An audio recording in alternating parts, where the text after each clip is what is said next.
Mr. Gould, in your relatively brief career as a pianist, you have created, or had created for you, a public image that is probably as diverse, varied, and interesting in more ways than probably any important musician in the present time. I don't think I have to spell out what I mean by this, but I'd like to hear some of your thoughts on this matter. Do you feel that this is a necessity for the career of an artist these days? Do you think it's been an advantage to you or a hindrance to you, or just how do you feel about it? Well, I think it's been an immense advantage, but I have to qualify that immediately before everyone gets the wrong impression by saying that I really didn't have very much to do with the cultivation of this I suspected image. as much. I think all of us do, really. The idea that one has to represent a certain way of doing things, or a certain special field of endeavor in North America particularly, the idea that one has to be a specialist in order to survive in a very competitive business, can really only be promoted by this kind of image, which easily allows you to be typed as something somewhat original, if you like. But most of the components of this image, I think, have largely become falsified simply by an almost incredible exaggeration, which I've enjoyed immensely. It doesn't offend me in the slightest, and I get quite a kick out of it, in fact. And it certainly sells records. Oh, I'm sure it does, but I still imagine it must come as quite a surprise to you to find that there are thousands of people who have at least a passing interest in music who know a tremendous amount about you without probably having ever heard a note that you've played.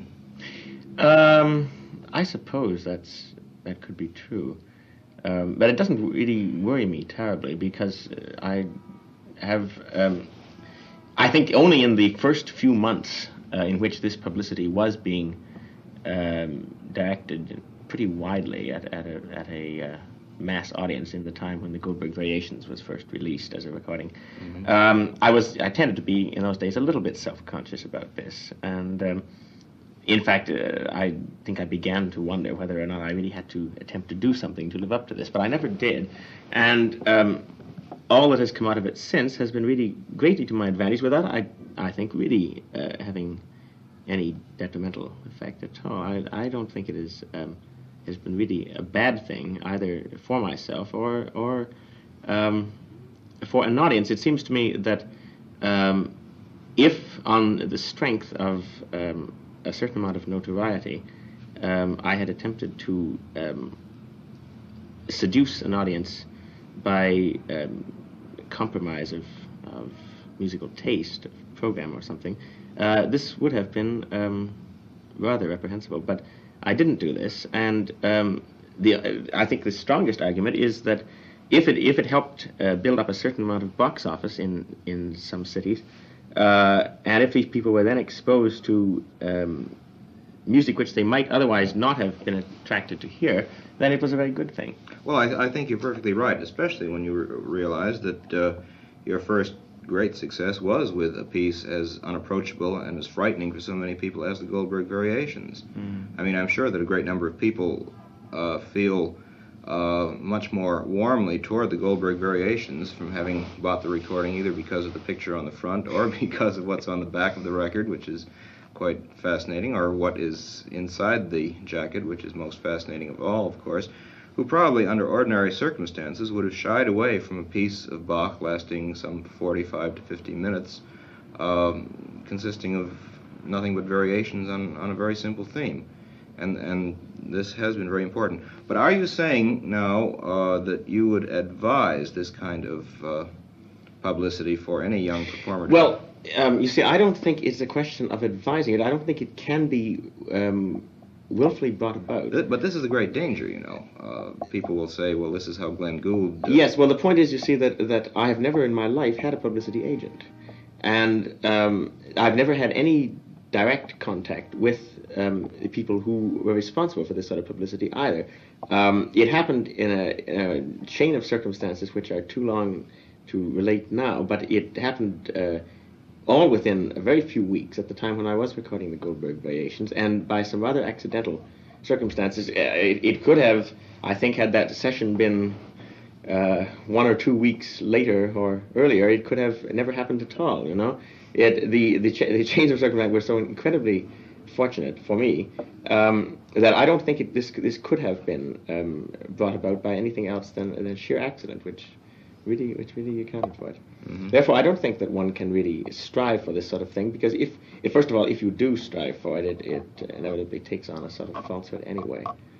Yeah, well, this can be a very great danger.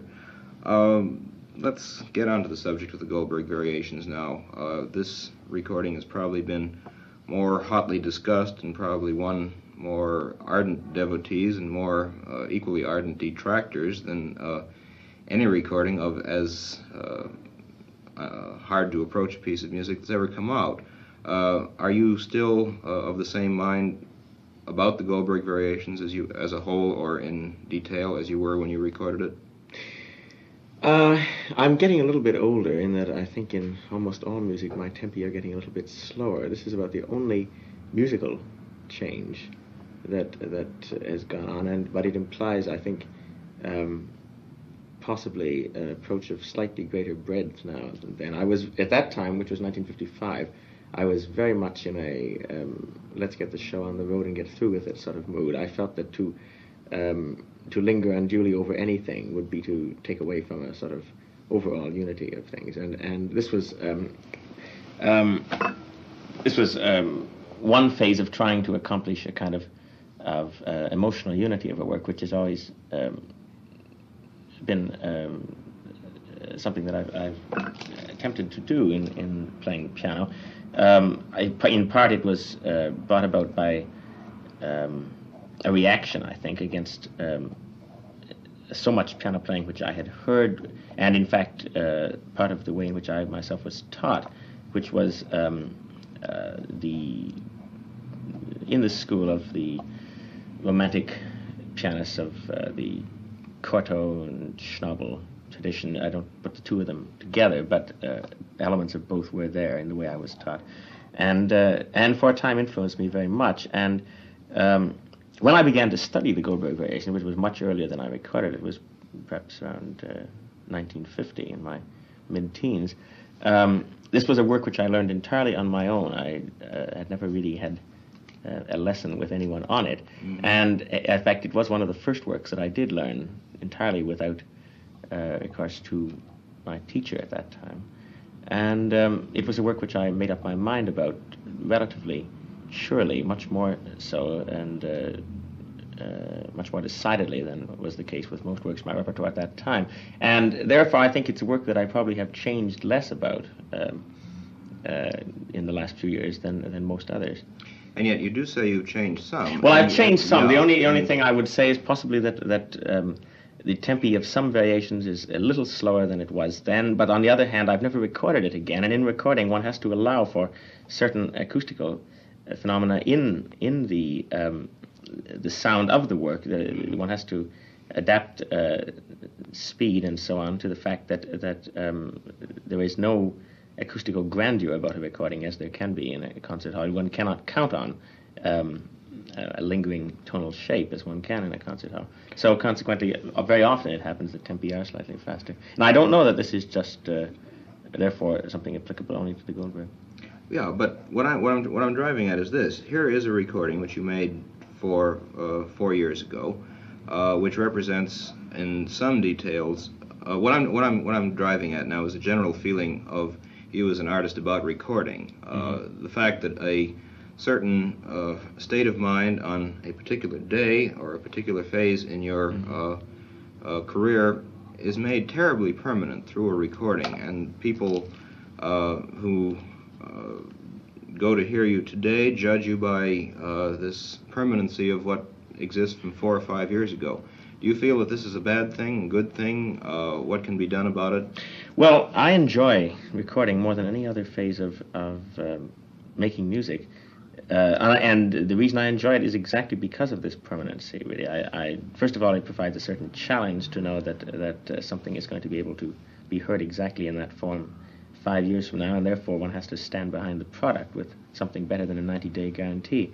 And for this reason, I spend really much more time before a recording session thinking about the music. This is a dreadful admission, than I do for a whole series of concerts. In fact, it's about the only time I ever really do any serious practicing. But I enjoy it very much because it seems to me that by using all of the facilities of making a recording, of the possibilities of tape and so on, one can really come closer to recreation than any other form of interpretive activity, at any rate. And hence, I don't really mind if my total feeling about a work has changed, even radically. I don't object to this still being in existence. I don't have any recordings that I would like to withdraw. There are some that I'm not at all happy about, but not that I would like to withdraw, because it seemed to be at the time quite valid, and that's quite enough for me. When you're amassing an outlook on a piece of music, perhaps a new piece that you're adding to your repertory, do you spend very much time with recordings of other pianists? Well, I try to do it afterwards. I try to listen to what the competition has been doing only after I've really decided what I want to do myself. I enjoy listening to other people's recordings very much. In fact, during my teens, in studying Beethoven particularly, I had the Sonata Society collections of Schnabel, which were biblical to me, really. And these influenced me a great deal, so much so that I can remember when I was 13 or 14 playing a Beethoven sonata in a concert someplace. I don't remember which one now. The record was taken away from me by my teacher, who found that all of the exaggerated fermata of Schnabel were being added to by just one slightly longer apostrophe of my own. And all of the rushes of Schnabel were slightly speeded up too, and these things, which were really quite incidental to the major things that he had to say about the music, which were really rather small eccentricities of his piano style, were being taken so seriously by me that it was becoming a rather dangerous exposure. So this was withdrawn, but ever since then, recordings have always been a great influence to me, really. But now, certainly less so, and only after I've rather made up my mind myself. You mentioned Schnabel and Cortot as being two influences, perhaps positive, perhaps negative, in your early years. Who are some of the other pianists that you were drawn either? Well, as I said, I didn't mean to bracket Schnabel and Cortot. I was tremendously influenced and very moved by Schnabel's playing, especially of Beethoven and Schubert. I was never either influenced or moved by Cortot. In fact, I disliked his playing ever since I can remember first hearing it on some old 78s, chamber music as well as solo playing. I think I disliked it defensively as much as anything. My own training on the piano was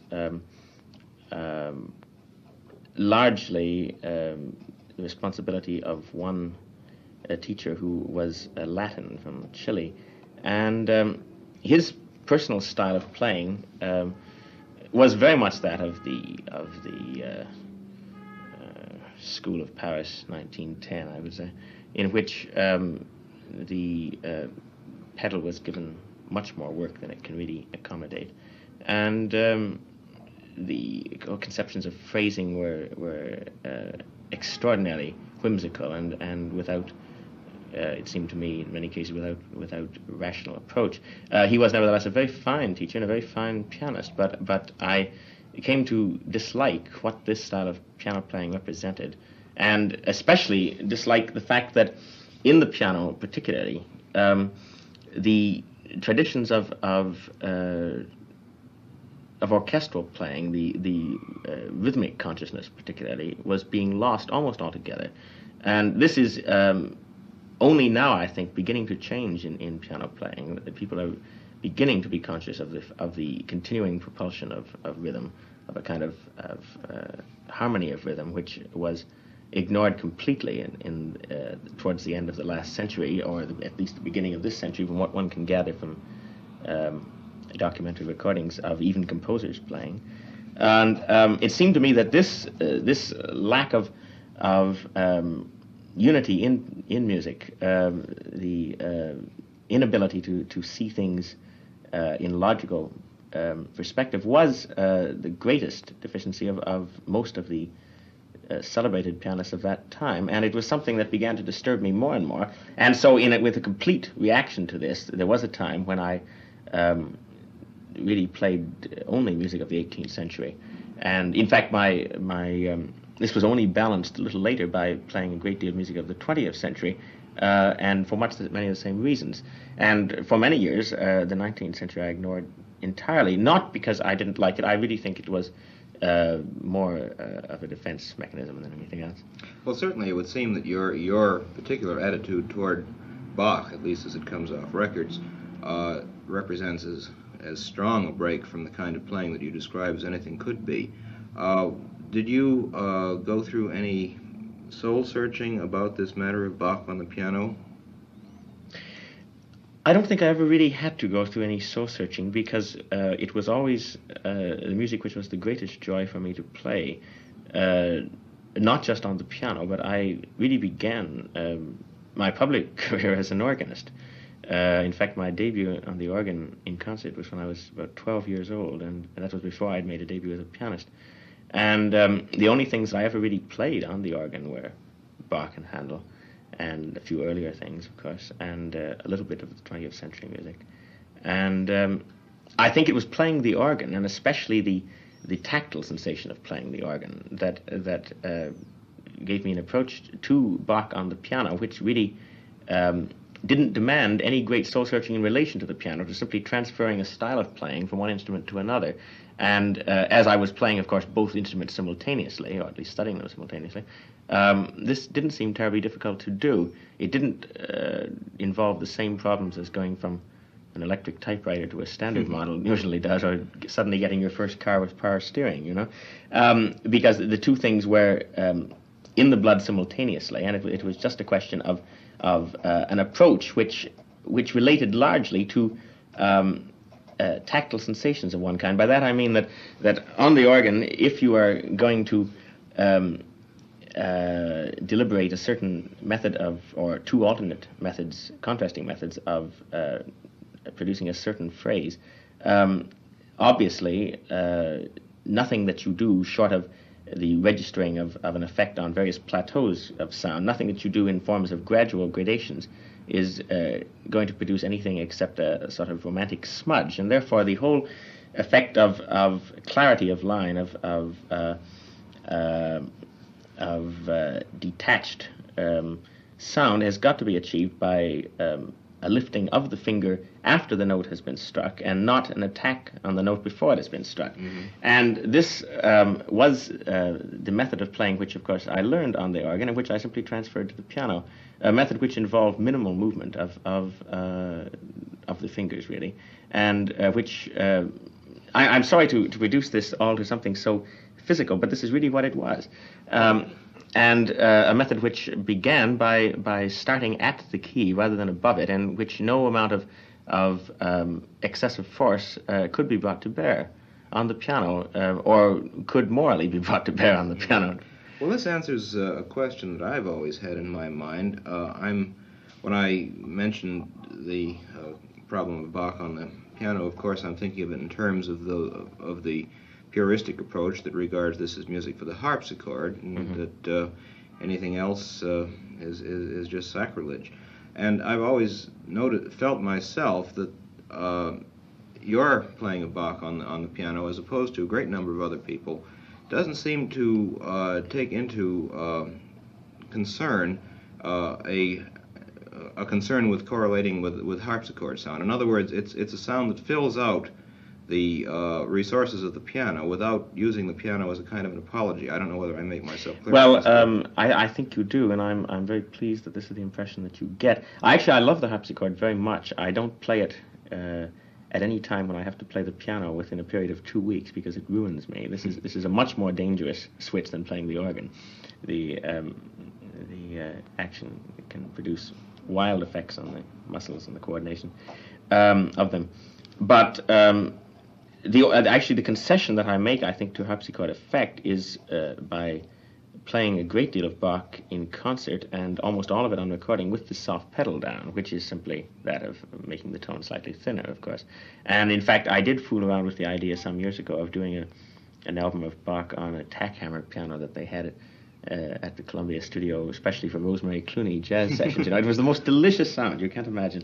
I spent one whole morning playing this piano, everything from Tudor music to Mozart, and it was absolutely marvelous. But they wouldn't indulge me; they thought it was much too whimsical. You say that you more or less sidetracked the 19th century when talking a little while ago about your repertory, and yet a great deal of the music from the 20th century that you've become known for, such pieces as the Berg Sonata that you played in Berkeley a few weeks ago, certainly seem quite far removed from the 18th century aesthetic. I mean, this is perfectly true, and I think that this is another thing that takes a little bit of qualifying, because when I said the 19th century, after all, to people such as my piano teacher and most other people of 50 years ago, whose training was 50 years ago, I mean, the 19th century on the piano meant, well, of course, Chopin, it meant Schumann, it meant perhaps Mendelssohn, and Liszt, certainly. And it didn't really mean the music of the central German tradition, which was gradually, or Viennese tradition rather, which was gradually becoming entirely an orchestral tradition. It certainly didn't mean Richard Strauss. It meant Max Reger only insofar as he wrote some rather unhappy little fugettas and impromptus and so on. And all of these people largely ignored the piano because they were the synthesis of the symphonic drama, and the lead was occupying them so entirely that the piano just didn't seem an adequate vehicle at this time. And I think this is, of course, one of the great pities in piano repertoire that people such as Mahler and Richard Strauss, with the exception of the early burlesque and the left-hand piece, never wrote either for the piano as a solo instrument or for the piano as an orchestral instrument with orchestra. Because if anyone with his particular coloristic thinking could have written for the piano, it would have been Mahler. He would have been a superb piano writer. And this, to me, is a great tragedy. Now, as far as my own enthusiasms are concerned about the 19th century, I always have played a lot of Brahms, though only the concertos recently, but I've played a lot of the chamber music and so on. And I've always loved Brahms very much. And in the later 19th century and the early 20th century, the two composers who at one time, at just the years in which one would expect it, in my 18th or 19th year, I think that everyone in their 19th year has a period when the greatest and most moving work of all time is Ein Heldenleben, you know? Mm-hmm. And I had this period for at least 6 months when I have to listen to Mengelberg's Ein Heldenleben at least every second day, or I couldn't live. At the same time, I had to read Thomas Mann's Tonio Krüger, which was a self-identification too, you know. And when I discovered music such as the Berg Sonata, which you mentioned, this, of course, fit in beautifully with this whole aesthetic, and it seemed to be the closest representation in keyboard literature of this sort of overwhelming orchestral sound that was so terribly impressive to me, and which I could sort of bury myself in with all sorts of undisturbed neurotic feelings, you know. And when this was a little better assimilated, I began to discover Schoenberg and subsequently Webern and other composers of that tradition. And of course, by that time, I had also discovered that Berg himself, who by this time, incidentally, was the one who meant the least to me of the Viennese school, Berg himself was doing much more than simply building sort of gigantic edifices in a sort of romantically baroque way with this enormous amount of chromatic ornamentation. That this ornamentation was indeed not ornamentation, that these chromatic procedures were a question of motivic homogeneity, which he was looking for. Yeah, well, actually, your performance of the Berg Sonata is the quietest and this, of course, was was in relation to the fact that by this time it was the development of the centers of motivic coherence in a work in Schoenberg and in Webern, which were beginning to fascinate me. This was the mathematical aspect, certainly not exclusively, and this is beginning to sound academic, but it was the mathematical cohesion of this music that was fascinating me, and hence my approach to Berg changed too. But anyway, this is a long way from the question. All of this music, as you pointed out quite rightly, does certainly relate to the tradition of the 19th century, but to, I think, the symphonic tradition rather more than to the piano tradition as such. Do you play Webern? Have you played the Well, there's only the variations to play, and I do play them, and I've played quite a bit of his chamber music with singers and various instrumentalists. What about the new crowd? Have you looked at the Boulez sonatas? Yes. To me, Boulez is a little bit like playing a 78 record at 33. I mean, 33 at 78. There's just no other way to describe it. I find that all of the procedures of Webern are simply speeded up in Boulez and slightly mystified for no particular aesthetic purpose. I have a feeling that Boulez would be quite incapable of writing one of, for instance, let me change the order of this sentence. Webern spent a great deal of time fussing about double canons and so on, as in the first movement of his Opus 21 symphony. And with Webern, I'm also slightly suspicious that were this double canon required to be written in C major and to produce cadential impact at 2 or 3 points along the way, Webern probably could not have done it. And if this sounds like heresy, I think it's true, because I found an unpublished work of his some years ago, his quintet, piano quintet, which is in C major, and which, after the seventh bar, is immediately in trouble because he is so terribly concerned with the bass progression. I can't remember what it is, but the bass progression being the inversion of another motive in I think the viola, who's accompanying the piano for the first 3 or 4. But that's when it goes or something, isn't it?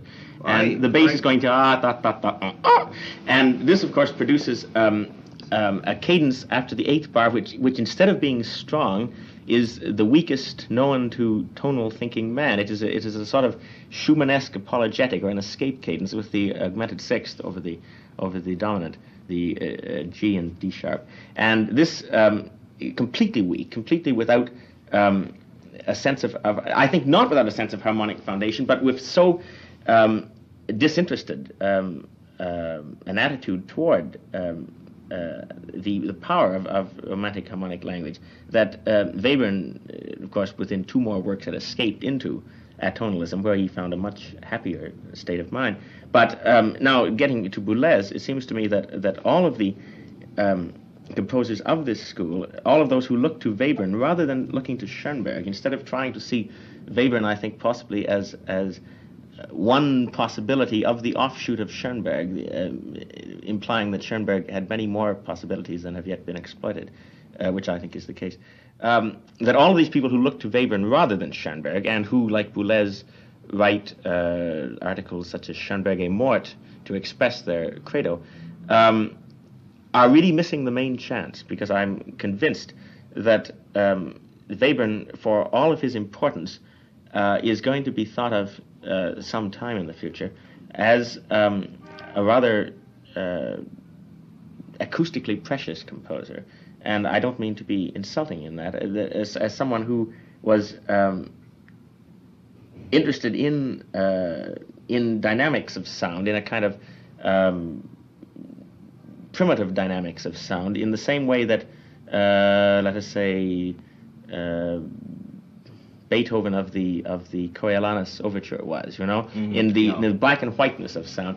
And I think this is going to be the main contribution of Webern, a kind of simplifying, or if you like, strengthening of at tonal harmonic language. I think that in this sense, Webern tried to vitalize the interval combinations which came to hand, the sevenths, the seconds, which are the same thing, and to try and give them a kind of relative impact on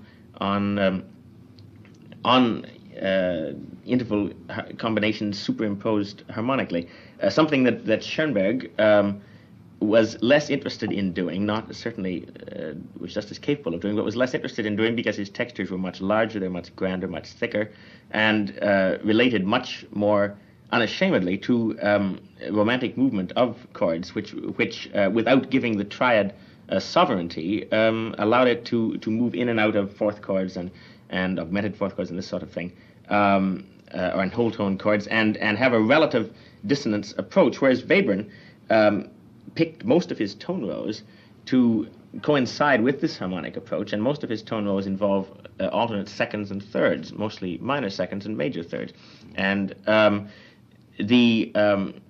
therefore the superpositions that Webern is going to achieve are always include the seventh, which wasn't, of course, the case in Schoenberg's tone rows at all. These were achieved entirely differently and for different reasons. But I think that people like Boulez, for all of the ingenuity that they may have, and certainly for all the abilities of propagandizing themselves that they do have missed, or are at least so far missing, the main chance, because I feel that there's a great deal more in Schoenberg, if indeed music does have to move in a line out of something, and if one is going to have a school of something, then I think the person to look to is still Schoenberg and not Webern.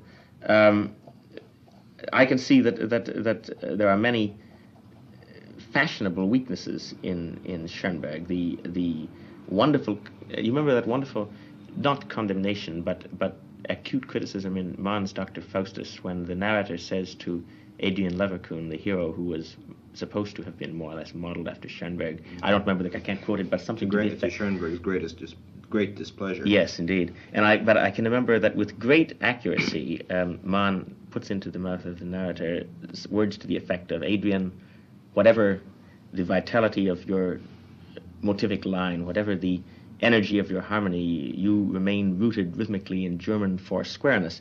Now, this is quite true, and it's true. I mean, it's true of Schoenberg, certainly. And I think that Schoenberg did so because it was simply too much to ask of any one person that the three musical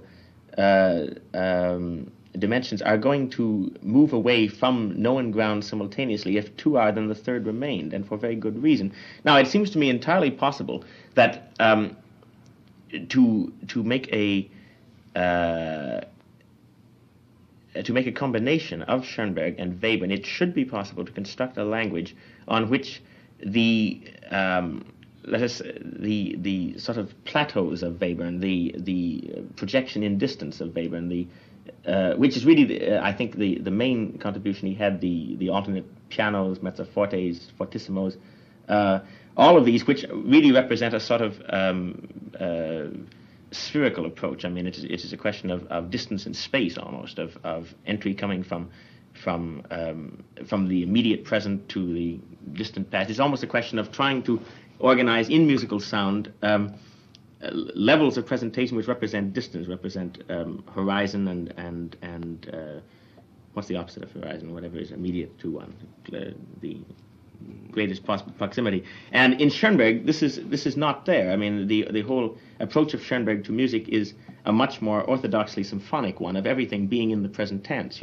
I think it would be entirely possible to in some way see the possibility of relating the adventures of Schoenberg in line, the extension of the Wagnerian line in Schoenberg, and the incredible richness of his dodecaphonic harmony, with this kind of splitting of the rhythmic atoms that Webern contributed.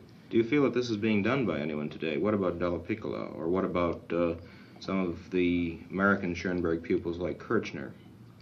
I don't feel it's being done by anyone whose work I'm familiar with. I must say that I don't know much of Della Piccola's work, and that's, I know a person that I should get to know better. I knew the things which were in some prominence a few years ago, The Prisoner and so on, but I don't know any of his recent work at all.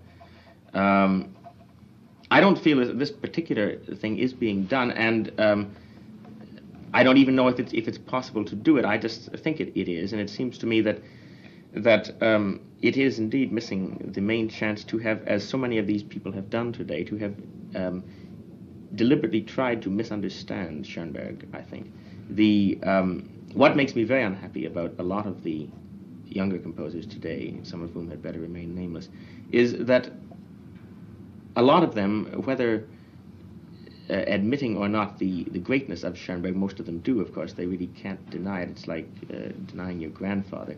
Have managed, in part at least, to free themselves of the greatest contribution of Schoenberg, which was his ability to relate motivic coherence and unity and vitality of motivic structure to both tonal and non-tonal idiom. And it seems to me that to deny the greatness of Schoenberg in his early years, for instance, in the years of the two-chamber symphonies and Pelléas and Mélisande, and the first two-string quartets, is to really weaken the best part of their argument, that Schoenberg indeed was the father of all this, because it was in this tremendous preoccupation with a disciplinary structure which tonality provided for him at that time, and which, in fact, in an entirely different, in a much more laboratory way, he came back to in the 1940s. The piano concerto. Yes, the piano concerto and the Ode to Napoleon and the organ variations and this sort of thing. Mm-hmm. And this was much more of a kind of laboratory culture that he set up in these later years, and much less, I think, successful, simply because it didn't have that same emotional stimulus to beat down almost but not quite the barriers of something that was providing an immense challenge, but at the same time a bookend discipline for what he wanted to do, as it did in 1905.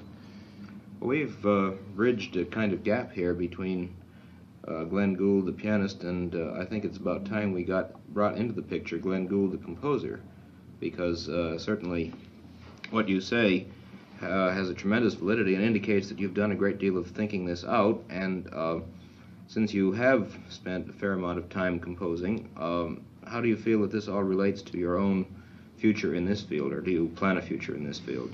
Well, I only hope I have a future in this field. I would like to have a future in this field because it's the one musical endeavor that really has always fascinated me, and in fact it is the thing that I hope will occupy the last half of my life. Composition, I mean. At the present time, and the relation here is that however awkward it is to put it into words, I am simply playing the piano at the present time, and will continue to do so, I expect, for the next few years, in order that by the time I've reached 35, I can retire and be done with it, and afford to indulge myself in composition, at which I don't ever expect to make any money. Well, I've written very few things. The last 5 years, I've only written 3 works with a couple of unfinished ones.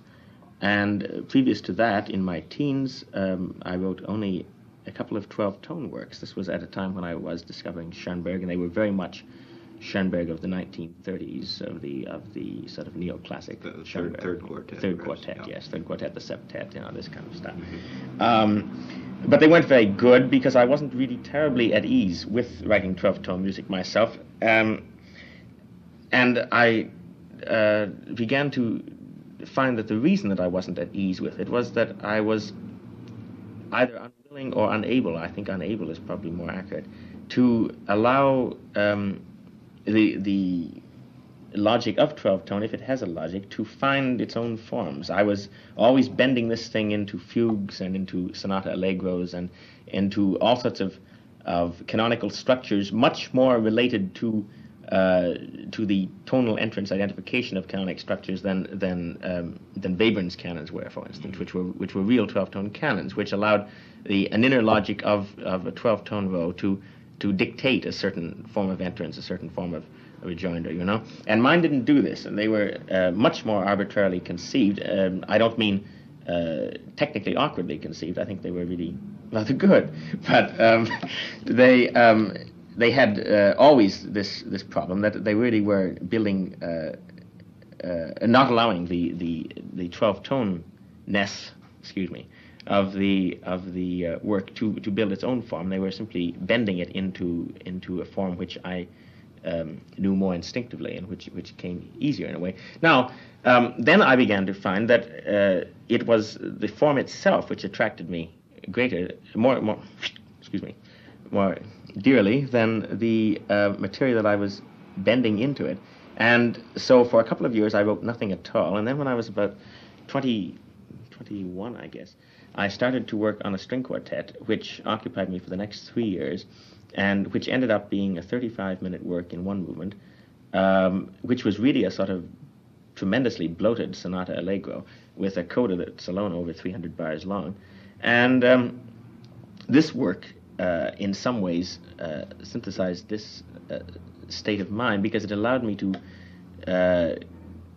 develop a pretty minute thematic cell of 4 notes and extend the influence of this interval group into every theme of the work, in the same way that and I must say much influenced by Schoenberg's first quartet, except that mine was not really 4 movements in one as his is. It was really just one movement in which the development section was a fugue, a full-scale fugue, and so on. And this work, of course, was in a tonal idiom as well, as quite as conservative as anything written in 1890, and it could have been written by almost anyone of this period, but it certainly was someplace between, I should say, early Richard Strauss, with occasional suggestions of the voice leading of César Franck, which weren't apparent to me at the time, curiously enough, but are now. And this is odd because he never influenced me at all in any more conscious way that I know. Well, the quartet occupied me for about 3 years, and since that time I've written just a sonata for clarinet and piano, which I'm now rewriting because I'm not at all happy with it. The piano part sounds like a string quartet, and some cadenzas for the C major Beethoven concerto. And all of these things are written in much the same style. Since we do have this quartet of yours kicking around in the KPFA library, and indeed it has already been played, I have to ask you now, are you more or less disowning this work? Would you rather it be forgotten? Oh, no, not at all. It's my proudest achievement. Mm-hmm. No, not at all. I must say the response when we've played it has been quite enthusiastic. Well, I'm terribly glad to hear that. No, I didn't mean to imply that at all. I simply meant to indicate that I am, in composition, a sort of transient at the moment, because I'm not at all sure that I can continue writing in this way, that is, that I want to. At the same time, I'm not sure there's anything else I want to do either. The attraction of bending the disciplines or rather slightly molding the disciplines of the sonata form of the classical structure, and enlarging them to fit in with the sort of project I had in mind, and at the same time allowing me to indulge the greatest amount of contrapuntal elaboration. It was this much more than the effect of the late 19th century idiom per se that attracted me, and therefore it may be that I will suddenly decide to try doing the same thing in the sort of academic contrapuntal style of Mozart of the C major symphony. You know, I have absolutely no home base idiomatically, and this worries me.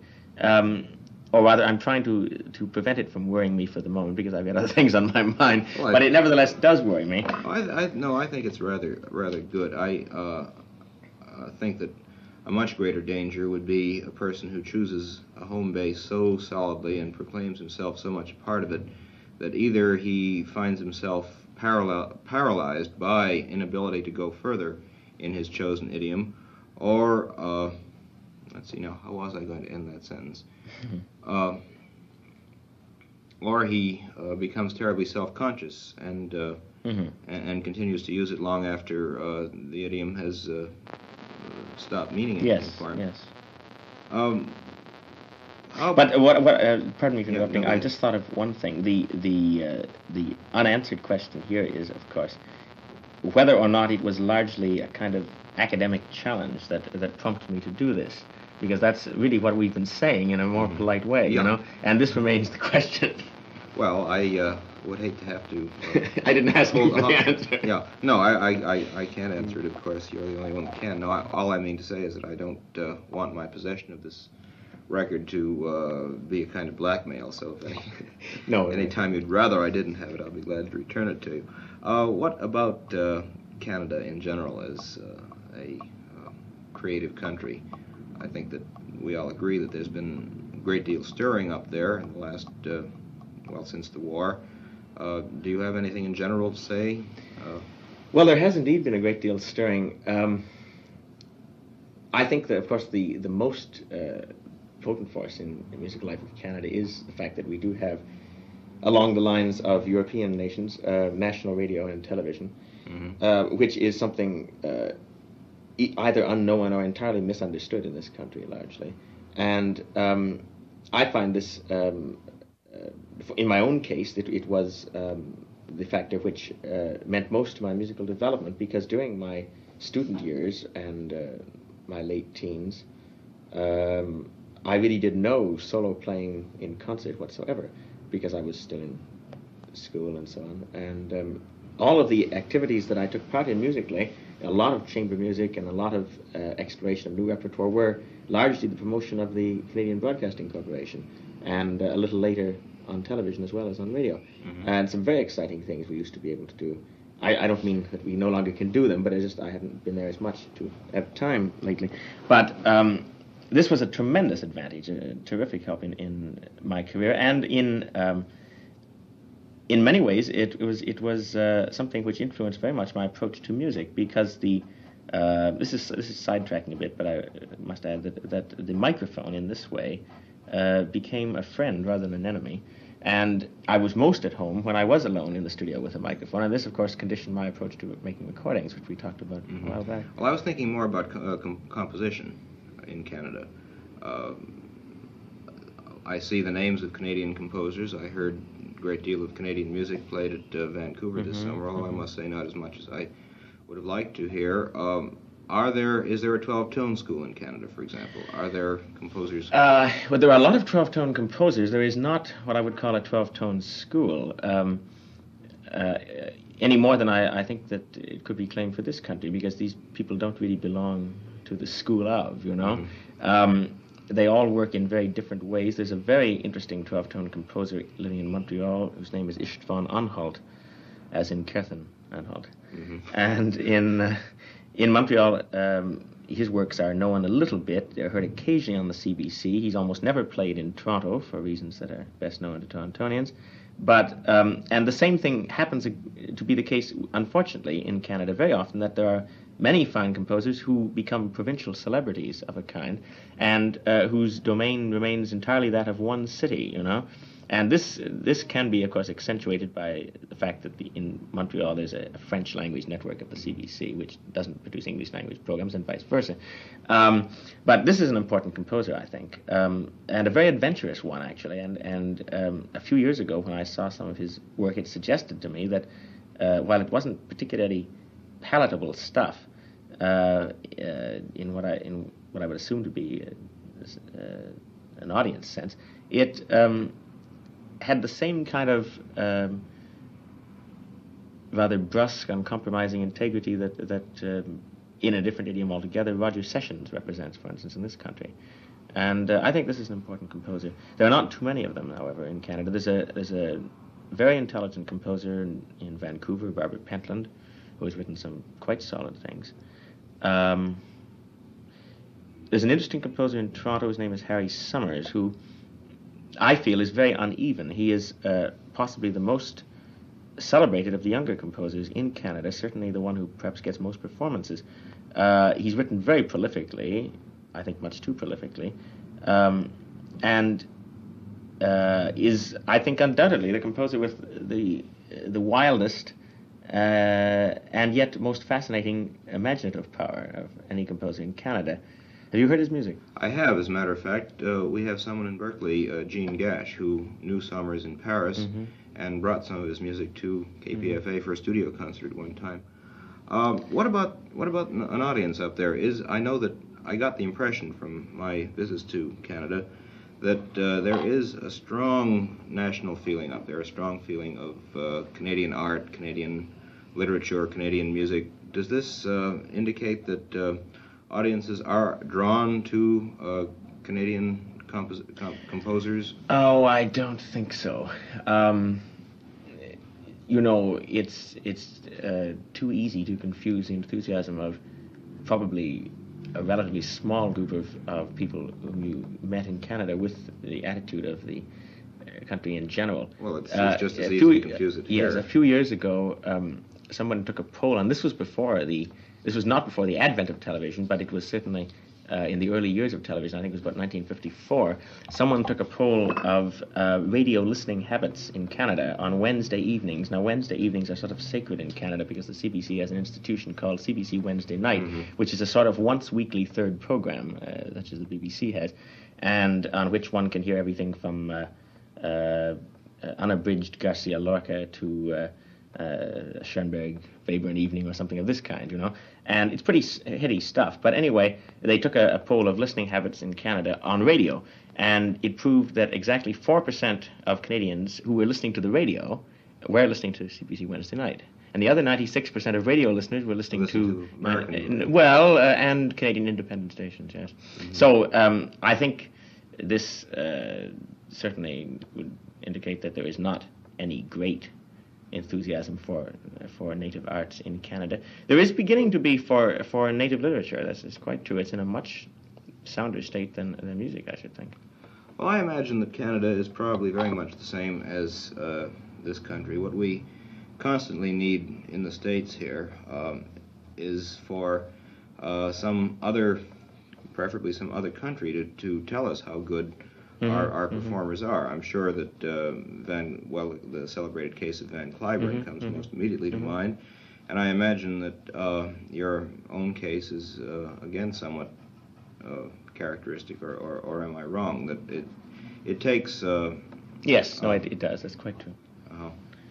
It takes a spread in an American magazine or something of that sort. Well, are there any final thoughts that you'd like to leave us with about any of your various activities? What, for example, may we look for on records in the next few months? Well, the next record, which will be released around Christmas time, is the third Beethoven concerto with Bernstein. And during the winter, there will be another Bach album released, which I recorded recently. First and second partitas and the Italian concerto. And in January, I'm recording the fourth Beethoven concerto with the Philadelphia Orchestra, and so that will then make 4 of the 5 by next year. I hope we have the set. And I think that's about all in recordings. What about Mozart? He's come in and out of the conversation. You do play some Mozart, I know, and I, for one, would be extremely interested in having on record some of your ideas on Mozart. Well, I'd like to make an album of Mozart concerti. I've, as you know, in any large recording company, there's always the problem of trying not to compete with the repertoire which one of your colleagues is doing. And of course, Mr. Serkin has done a tremendous amount of Mozart recording of the concertos, especially, and done them in exactly the way I would like to do them. That is, without conductor, with chamber orchestra. Or at least most of them have been done that way, and this is also what I want to try with the Mozart concerti. And so... conducting them yourself? No, not even conducting them at all, just having a very competent concertmaster, and trying to have as relaxed and informal an approach to the concerti as is possible. Well, anyway, he did this with his orchestra up in Marlborough, Connecticut, and... Vermont, thank you. And... I'd like to do much the same thing with some of the concertos, and also some of the same ones that he did. So I think that I have to wait a couple of years for this, and then do it. Well, I, for one, will be waiting along with you. Thank you. Great pleasure. Thanks very much.